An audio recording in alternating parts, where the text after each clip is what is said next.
people out there. This is Bakshi Khurdi, Global Chair for Women Empowerment Program, Global Goodwill Ambassadors, Switzerland. Thank you so much, Richard and Lisa, for taking this initiative of getting humanitarians all around the world together and leading towards a better and stronger world.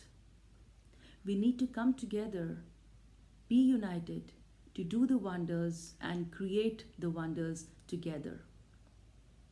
As the founder president of Réseau Interculturel de Femmes, I have taken the initiative of educating women to speak up, to come together, to speak up and create a difference in the world.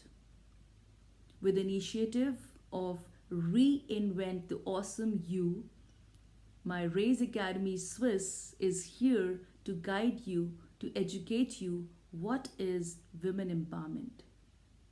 Why do we need to do it? It's a myth when people say, is it just for women? Is it just for girls? The answer is, Women Empowerment Humanitarian Certificate Program is for everyone. It's for men, for women, as well as for children. There are certain critical issues that are dominating the world. We need to address those issues, understand those issues, and take some steps to make it less. It's important. We need to come together to address those issues, and it's only possible when we do it together. In my program, I'm going to talk to you through my videos. I would request all of you to watch these videos, 4 videos, which will be followed by a question in the comment section.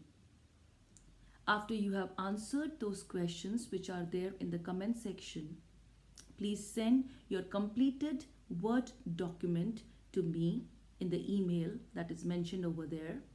Once we have received all the emails with completed answers, you will be getting your wonderful, fabulous certificate as Women Empowerment Humanitarian Certificate Program. It's an amazing opportunity for all of you to come together and support it, understand it, share it. It's something wonderful for everyone. So I request all of you to come together and lead this program together with everyone. Stay tuned because we are going to come together for other educational initiatives as well.